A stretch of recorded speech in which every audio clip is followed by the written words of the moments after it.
Hello, could you help me grow this channel? Subscribing is totally free. Just one click below this video is all it takes. During Easter dinner, my parents proudly announced they'd paid off my sister Maggie's debt, every last penny, and then, without even a flicker of hesitation, my father looked right at me and said, "We invest where it counts." I didn't say a word. I didn't argue. I didn't even blink. I just reached down, slid my hand under the tablecloth, and felt the weight of my gift. And right then I knew this dinner wasn't going to end the way they thought it would. I wish I could say that moment caught me off guard, but in truth, it felt like the final page of a book I'd been reading for over 40 years. The kind where you already know how the story ends, but you keep turning the pages anyway, holding on to some ridiculous hope that maybe, just maybe, the plot twist will be different this time. But no, same characters, same script, same ending. Maggie's golden halo was polished once again, and I, as usual, was left in the shadow, expected to applaud. We were sitting in my parents' dining room, the same one I'd helped repaint last fall, after Dad insisted he didn't trust those overpriced handymen. The same room where I'd hosted Thanksgiving 3 years ago when Mom had her knee surgery. The room smelled like baked ham, pine cleaner, and something else. Something sour, like disappointment left too long in the sun. Maggie, of course, played her part perfectly, eyes welling up with just the right mix of humility and gratitude as she whispered, "You guys didn't have to do that," while already calculating in her head how to spin the next phase of her life, now that she'd been miraculously lifted from the pit of $35,000 in credit card debt. And I couldn't even hate her for it, because Maggie didn't know anything else. She was raised on soft landings and gentle redirects, while I was taught to figure it out and build character every time I needed help. What really got me, though, wasn't the money. It wasn't even the smug way my dad tossed his linen napkin on his plate and grinned like he'd just saved the world. It was the fact that no one, absolutely no one, acknowledged what I'd done, what I'd carried, what I'd endured. The moment passed quickly, the conversation moved on, and my parents, true to form, filled the air with their usual blend of humble brags and passive-aggressive wisdom. "You know, Maggie's learning," my mom said, patting her hand like she was 6 and had just finished a finger painting. "She's finally maturing," as if the rest of us hadn't been aging in real time. I looked around the table. My boys, Luke and Ethan, were trading smirks while sneaking extra deviled eggs. They knew something was up. Kids always do. My husband Tom sat beside me, jaw tight, chewing slowly, like he was trying not to choke on everything he wanted to say. He's seen the pattern for years, but he also knows better than to stir the pot at one of Carol and Frank's sacred holiday dinners. I leaned back in my chair, letting their words pass through me like smoke. I could almost see it then. Every moment leading to this one. Me at 20 taking on 3 jobs, while Maggie found herself in Europe. Me at 28 quietly covering Mom's medical bill when the insurance lapse caught them off guard. Me at 35 co-signing a loan so Dad could refinance the house after he gambled away part of his retirement. Never once did I complain. Never once did I ask to be paid back. I thought I was doing the right thing, the adult thing. I thought maybe someday someone would notice. Instead, here I was nodding like a bobblehead, while Maggie got a standing ovation for digging a hole and being lifted out of it with someone else's hands. I didn't speak. I didn't flinch. I waited. After dessert, lemon meringue pie, Maggie's favorite, naturally, I excused myself to the garage. The air out there was cool, still. I opened the trunk of my car and stared at the box I had placed there 2 days ago. It wasn't big, but it held everything. Not just the physical pieces of paper inside, but the years of silence, the sacrifices no one saw, the moments I chose them over myself. I slid it out gently, ran my hand along the plain brown wrapping, and whispered, "Happy Easter." I went back in, holding the box in my lap under the table. No one noticed. They were too busy reminiscing about Maggie's piano recital in 3rd grade or the time she ran for junior prom queen. I listened, still silent, and felt the weight of that box grow heavier by the second. Tomorrow, everything would be different. They just didn't know it yet. And as I sat there, smile frozen, hands steady, I realized something strange. I didn't feel angry anymore. Not exactly. What I felt was clarity. A kind of sharp electric certainty that no amount of yelling or crying or begging could ever buy. I wasn't going to demand fairness. I wasn't even going to ask for it. I was going to show them, quietly, completely, because when you invest where it counts, sometimes it pays off in ways they never see coming. It hadn't started out as revenge, not in the traditional sense anyway, not the kind of sharp, venom-laced retaliation people picture when they think of someone getting even. Because when the idea first slipped into my mind, it didn't come with fire or fury or any kind of malice. It came quietly during a routine Wednesday night when I was cleaning out the top drawer of the old cherrywood dresser I'd inherited from my grandmother, the same one Maggie once said looked dated and a bit too country, which, at the time, I'd shrugged off with a laugh, but now, somehow, felt like a prophecy of how little she ever valued the things I held dear. I was sorting through envelopes, most of them unopened, ancient utility bills, crumpled tax forms, and the stray birthday card from my boys, when I found the first receipt, a check stub from nearly a decade ago, my name printed in careful ink, with a note in the memo line, Mom's outpatient copay. It was such a small amount now, almost laughable compared to today's numbers, but at the time, I remembered how tight money had been, how I'd skipped groceries that week and told Tom it was a lean month, just so I could quietly pay off that debt before Mom started crying over the phone again. That stub sat there, yellowed and forgotten, until something in me clicked. That was the moment it all started, not out of rage, but out of this overwhelming urge to be remembered correctly. Over the next few weeks, I started collecting more, not just financial documents, but evidence, really, of a life that had been spent putting everyone else first while being told, politely but consistently, that it was just what a responsible daughter did. I dug out old bank statements, pulled PDFs from archived emails, combed through years of digital receipts and reminders from the credit union. I hadn't realized how extensive it all was, how many times I had stepped in, how often I'd carried the family's weight without asking for recognition or return. The numbers added up faster than I expected, and suddenly I was staring at a mountain of quiet sacrifices that no one had ever clapped for. Tom noticed, of course. He always does. One night after dinner, while the boys were arguing over Xbox scores in the other room, he leaned against the kitchen counter, arms crossed, and asked me, "What exactly are you doing with all this?" I hesitated, partly because I wasn't entirely sure myself, and partly because the truth still felt too raw to put into words. "I just want it documented," I said, and he didn't press. That's the thing about Tom. He understands the language of wounds, the kind that never bruised skin but left permanent marks anyway. The idea for the gift came later, once the documents were sorted and neatly filed in a leather binder I'd bought online, the kind realtors use to impress high-end clients. I wanted it to look professional, presentable, like something that mattered. But a binder wasn't a gift, not really, and it didn't carry the same weight as a gesture that said, "I see myself, even if you never did." That's when I found the frame. It was a dusty brass number from an estate sale out in Dunwoody, buried under a pile of VHS tapes and chipped porcelain. The moment I saw it, I knew it was perfect. Simple, elegant, a little scratched at the corners, but still holding together beautifully, just like me. I took it home, cleaned the glass, and carefully printed the first page of my documentation. A single sheet listing the dates, amounts, and recipients of every dollar I'd ever lent, gifted, or surrendered to the family. No commentary, no drama, just facts.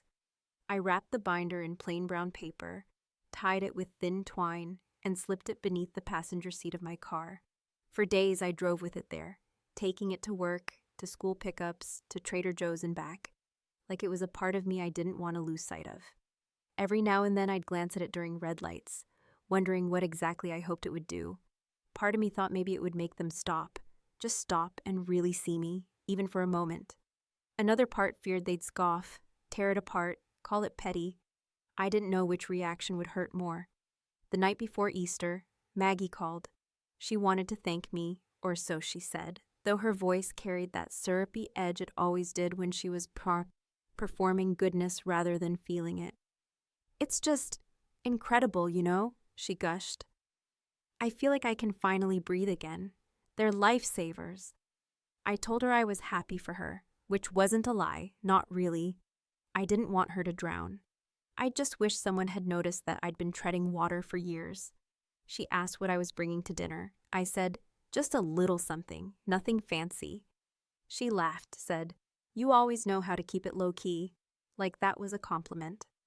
When I hung up, I sat on the porch for a long time, the gift still in the car, the air thick with pollen and the smell of spring trying to muscle its way into Georgia's red clay. I didn't sleep much that night. My dreams were cluttered with voices, flashes of old arguments. That time Dad told me I was being overly emotional when I asked why Maggie got a new car, and I had to take the bus during college. I woke up before dawn, made coffee, and watched the sky bleed light over the trees. That morning, before we left, I placed the wrapped binder in a canvas tote beneath the green bean casserole and carrot cake. No one would notice it. Not yet. Not until I was ready. When we arrived, Dad was in the driveway with his usual grin, Maggie's laugh floating through the open door like the soundtrack of my adolescence. Inside, the house smelled like cloves and ham glaze, and the table was already set, each napkin folded into little bunny ears like Mom always did when she wanted to make a holiday magical.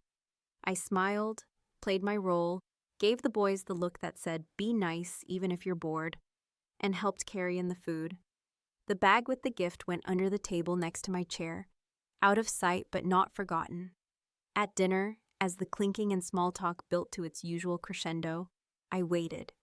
They didn't ask me anything that mattered.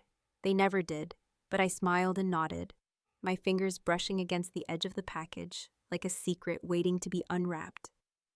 Because that gift wasn't for them, not really. It was for the version of me who had been invisible for far too long. There's something uniquely exhausting about pretending you're not offended when you are, something heavy and hollow about carrying a smile so convincingly crafted that no one would ever suspect your stomach is in knots, your throat dry, your thoughts circling the drain like they're caught in some ritual of self-control. And that's precisely what I was doing that Easter Sunday, as I passed the honey-glazed carrots and offered second helpings of mashed potatoes, like my hands weren't shaking slightly from the sheer effort of staying composed while my parents beamed across the table, as if they'd just performed a minor miracle by bailing Maggie out yet again, oblivious, or perhaps willfully blind to the quiet destruction their favoritism had left behind. Maggie was radiant, of course, dressed in one of those pastel wrap dresses that always made her look soft and effortless, her golden hair pinned back just so, her voice lilting with that particular brand of feigned modesty that still somehow managed to solicit endless praise. She talked about the relief she felt, now that the burden of debt had been lifted, about how she could finally breathe again. And as she said this, my mother, who had barely touched her food, nodded along, murmuring phrases like new beginnings and fresh starts, as if this moment symbolized some moral triumph, instead of a glaring confirmation that one child had always been considered more worth saving than the other. I sat across from them, fork in hand, lips curved into what I hoped resembled warmth, and every now and then I'd glance toward the bag beneath the table, the one with my carefully wrapped gift, and feel a strange mix of dread and satisfaction simmer in my chest, because I knew with absolute certainty that once that box was opened, once the contents were seen, this fragile facade of familial harmony would crack like the glaze on Mom's Easter ham, revealing everything we had all spent so many years pretending wasn't there. Tom was quiet next to me, chewing slowly, drinking his iced tea like it was some sacred ritual meant to keep him grounded. He was a good man, the kind who knew when to offer comfort and when to stay silent. And though we hadn't spoken explicitly about what I planned to do, the way his hand rested gently against my knee under the table told me he knew. He knew I was reaching a point where silence no longer felt like virtue, where politeness had curdled into complicity, and something inside me demanded to be acknowledged, no matter the cost. My boys were on their second round of dessert, chatting with Maggie's twins, who were, unsurprisingly, praised for their every bite of ham and whispered, "Thank you." And I couldn't help but notice the way my own sons looked at me occasionally, brows furrowed just slightly, as if they were beginning to understand the dynamic too, as if they were slowly piecing together the pattern that I had once hoped would die with my generation. Dinner progressed the way these things always did. Stories recycled for the 10th time, laughter that sounded just a bit too loud, and subtle digs disguised as compliments, like when Dad said, "Well, Laura always was the sturdy one," with that chuckle that meant I should be flattered for being dependable, like a shovel or a spare tire. I took a sip of wine and let the bitterness wash over my tongue, ignored the way Mom winced when she saw I'd added anchovies to the salad, her least favorite, and smiled sweetly when Maggie reached for another glass of Merlot that I had topped off a little more generously than usual. Small acts of rebellion, petty perhaps, but deeply satisfying in their own quiet way. At one point, as the conversation circled back to Maggie's new chapter, Dad leaned back, folded his arms, and said, "We just felt it was the right time to step in. You know, she's got those little ones to think about, and she's doing it all on her own," as if I hadn't done the exact same thing 12 years ago. When my first husband walked out, and I worked double shifts while studying for my nursing certification, all without so much as a loan or a thank you. There was a ringing in my ears, not loud but persistent, like the hum of a faulty fluorescent light, and I found myself nodding along because that's what I'd always done: agree, smile, make peace. But inside, the storm was building, each word they said like a match struck against dry kindling, each memory rising like smoke. Then, almost involuntarily, I cleared my throat. It wasn't loud, barely audible over the clatter of forks and the hum of family chatter, but it was enough. The room didn't go silent, not yet, but it paused. Dad glanced my way, one brow arched slightly, and Mom's fork hovered midair, as if her body knew something was coming before her mind could catch up. Maggie smiled at me, that vague, pleasant smile she always wore when she wasn't really listening. "I brought something," I said, voice steady, hands resting lightly on my lap, though I could feel my pulse racing. "It's not much, just something I thought we could all look at together." I didn't elaborate. I didn't need to. The air changed just slightly, like a drop in pressure before a summer storm. I bent down, slowly, deliberately, and lifted the bag onto my lap, the weight of it grounding me. I untied the twine, peeled back the brown paper, and placed the box carefully in front of me on the table, not yet opening it. Letting it sit there like a loaded gun in a crowded room, they all stared. No one spoke. Maggie blinked. "What is it?" she asked, voice light but uncertain now. I looked at her, then at my parents, and said, "Just some things I've held on to over the years. Thought now might be a good time to share them." And just like that, the air was thick with expectation, confusion, and something else, fear maybe, or the slow realization that whatever story they thought we were all living might be about to change. Because I wasn't the sturdy one anymore. I was the storyteller. And it was finally my turn. When I finally removed the lid and opened the box, the air in the dining room seemed to shift. Not in a dramatic gust or with the kind of tension that makes people gasp and clutch their pearls, but in that quieter, more devastating way where the silence itself begins to feel like an accusation, like the walls themselves are bearing witness to something long buried finally being exhumed. And as I reached inside and pulled out the framed ledger, laying it flat on the center of the table, I could sense, without looking up, that no one quite knew what to say, their smiles faltering mid-expression, their laughter lodged like a bone in the throat, suspended in a moment that was quickly tilting towards something uncomfortably real. The paper inside the frame wasn't adorned with any sentimental flourish or decorative border. It wasn't meant to charm or flatter or impress in the traditional sense.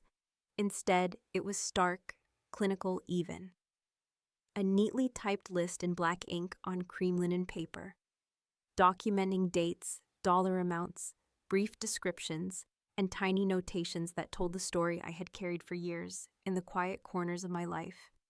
The story they had never asked about, never acknowledged, never once thought to consider, because why would they, when I had always made it so easy for them to forget? The first entry read, June 2000, $2,100. Emergency dental surgery for mom. Loan repaid partially. And as the lines continued, the numbers grew, larger, more frequent, less repaid. Until the end of the page, where it simply read, March 2023, $500. Gift for Ethan's birthday party. Maggie couldn't cover cost. And beneath it, a single line. Total undocumented contributions from Laura, $37,458. That number wasn't meant to shock or impress, though I suppose it did both. It was simply the truth, plain and unemotional, because I hadn't come to argue or shout. I had come to reveal. For a moment, no one spoke, not even the children, who seemed to sense the gravity of what was unfolding. Maggie's wineglass hovered just above the tablecloth, her hand frozen mid-gesture, and my father's eyes, always so sure of themselves, now flickered with something I hadn't seen before. Confusion, maybe, or the early flicker of guilt. My mother was the first to move, leaning forward just enough to get a better look at the framed sheet, her lips parting slightly like she meant to say something and then apparently thinking better of it. I just thought, I began, my voice calm but deliberate, that since we're talking about investments, and since you said earlier that you invest where it counts, it might be worth taking a look at some of the things I've invested in over the years. I didn't look at Maggie when I said it, though I could feel her stiffen across the table. I'm not asking for applause or repayment, I continued, but I do think I deserve to be part of the conversation. My mother blinked slowly, then reached for her water glass with the sort of measured, trembling poise that people use when they're trying not to spill something, liquid or truth. Laura, dear, she said, her voice edged with that brittle patience she always summoned when she felt her authority was being gently but firmly challenged. We never meant to overlook anything you've done. You've always been so strong, so independent. I smiled then, not out of joy, but from the peculiar clarity that comes when someone finally says the exact thing that confirms everything you've always known. That's the thing, I said, meeting her gaze. You saw my independence as a reason not to help. You assumed strength meant I didn't need support, and maybe I didn't. Not in the same way Maggie did, but I was still carrying weight, a lot of it, and no one ever thought to ask how much. Maggie let out a short exhale, more of a scoff than a breath, and leaned back in her chair. So what is this then? She asked, her voice tighter now. You're keeping score? This is what, your receipt for being the better daughter? It wasn't anger I felt in that moment, not really. It was something colder and older, something like fatigue fused with finality. No, I said, this isn't about being better. It's about being seen. It's about not letting history keep getting rewritten every time we sit down to one of these dinners. My father cleared his throat, a sound I recognized as his precursor to denial or deflection. But this time, he didn't follow through. He stared at the ledger instead, then at me and said, I didn't know it was all that much. I know, I said simply, and that was the truth. He hadn't known because he'd never bothered to ask, and I had stopped offering because it hurt more to be dismissed than it did to stay quiet. I glanced around the table, at the napkins now crumpled, and the untouched green beans congealing on plates, and I realized I hadn't ruined the evening so much as exposed the rot beneath the polish. The years of assumed roles and silent burdens and unbalanced scales. I brought it today, I said, because I needed to put it down. I needed someone else to carry the weight, even if just by acknowledging it. No one responded for several seconds, and the silence wasn't hostile so much as stunned, like the room was holding its breath, unsure whether to erupt or retreat. Finally, Tom reached out and adjusted the frame so it faced them more clearly, then placed his hand back on my knee, steady and sure. Maggie looked at me again, softer now, less defensive. Her mouth opened slightly, but the words caught somewhere along the way. Whatever she had planned to say, she swallowed it. And that's when I realized something unexpected. Maybe I didn't need their applause, or even their regret. Maybe this moment, this rupture in the family narrative, this undeniable record of truth sitting boldly between the sugar bowl and the Easter lilies. Maybe that was enough. But just as I leaned back, thinking it was over, Dad stood up slowly and walked into the living room without a word. The chair scraped, the floor creaked, and still no one said anything. The frame sat there like a monument, small, unmoving, impossible to ignore. And I knew then that the dinner wasn't over, not by a long shot. The silence that followed my father's quiet departure from the dining room wasn't just the kind of everyday hush that settles over a family when someone needs a moment to themselves. It was heavier, more deliberate, the kind of loaded silence that fills up the walls and seeps into your skin, the kind that demands you sit with it and ask yourself why it feels like the floor beneath you might give way at any moment. And as I sat there with my hands folded on my lap, the frame still resting at the center of the table like a flare in a minefield, I realized that something irreversible had happened, something that none of us could walk back with a casual laugh or a change of subject or one of my mother's well-timed platitudes about forgiveness and family. Maggie was the first to speak, her voice low but unsteady, like a woman who was beginning to feel the ground beneath her shift in ways she couldn't fully predict or control. And she said, "I didn't know about all of that." And though her tone lacked the usual defensiveness I'd grown so used to, there was still something in it that stung, that same vague distance she always maintained when confronted with responsibility, as though saying she didn't know somehow absolved her of what she might have done if she had. I didn't answer her right away. I didn't need to, because in that moment, it wasn't about proving anything to her, or even to my parents. It was about placing the truth down in front of them and letting it sit there, undeniable and unapologetic. A piece of the story they had conveniently edited for years, suddenly forcing its way back into the narrative. My mother finally set her fork down. She hadn't taken a bite since the gift was opened, and she looked at me, eyes wider than usual, not with anger, but with something closer to panic. That frantic urge she always had to patch things up before the cracks became too visible to ignore. "Laura," she began, reaching across the table but stopping short of touching my hand. "You've always done so much for this family, and we've always appreciated it, truly, but this feels like you're keeping score, and that's not how family is supposed to work." And it was then, with my heart pounding and my palms beginning to sweat, that I understood exactly how deeply embedded that belief was in her. This idea that my sacrifices were expected but never to be named, let alone displayed. "It's not a scoreboard, Mom," I said, my voice calm but firm.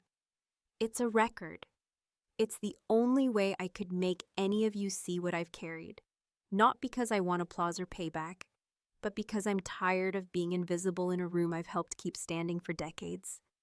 Tom, still steady beside me, gave the slightest nod, his fingers brushing mine beneath the table in a quiet gesture of solidarity, and I could feel the tears beginning to rise.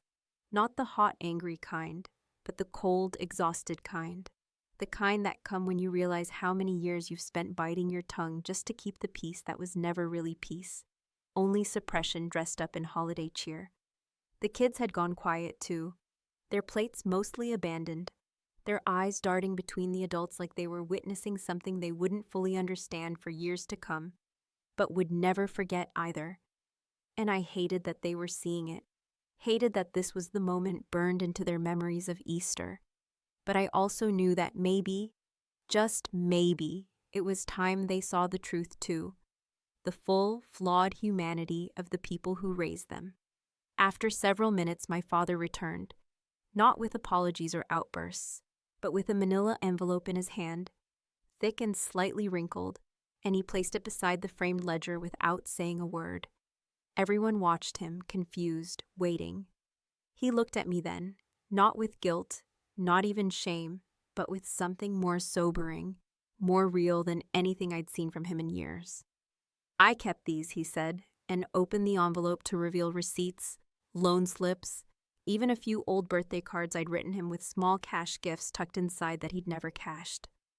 "I don't know why I saved them," he continued, "but I did. Maybe I knew, even if I didn't admit it." I stared at the pile of paper now spilling onto the table, the physical proof that he had, at least in part, been aware of what I gave, of what I withheld, of what I never asked for in return. It was a strange kind of relief, not cathartic or healing exactly, but grounding, like being handed a flashlight in a room you'd learned to navigate in the dark. My mother sat back, deflated, her eyes moving between the envelope and the frame, and she whispered, "I didn't know any of this," as though that were enough. And maybe, for a long time, it had been. Maggie, now visibly flushed, her voice trembling, finally said, "I wish you'd just told me, Laura.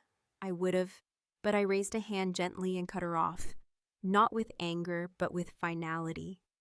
"You would have what?" I asked. "Stopped asking for help? Started saying thank you? Asked how I was doing for once?" The words weren't meant to wound, but to draw the line between ignorance and willful blindness. "You didn't ask because you didn't want to know," I said. And that's what hurt the most. No one responded. No one argued. After a long pause, I stood and gathered the frame and the envelope, leaving the rest of the table untouched. And as I did, I glanced at my boys, both watching me with a strange blend of awe and uncertainty, and I gave them a small nod, not of reassurance, but of understanding, a silent promise that I would teach them a different way to love and honor their people. We left not long after, declining leftovers and wrapping up dessert in silence, the air between us still thick but no longer stifling. Outside, the breeze was cool, the sun dipping below the horizon, and for the first time in years, I felt like I could finally breathe, not because things had been resolved or healed, but because I had said what needed saying. And sometimes that alone is the beginning of change. In the days that followed, I didn't hear much. No dramatic phone calls, no explosive messages, just silence, but not the old kind, the suppressive kind. This one was new, reflective, unsettled. I didn't take the ledger home. I left it behind, quietly, along with the envelope. Because some truths don't need to be carried anymore. Sometimes they just need to be seen.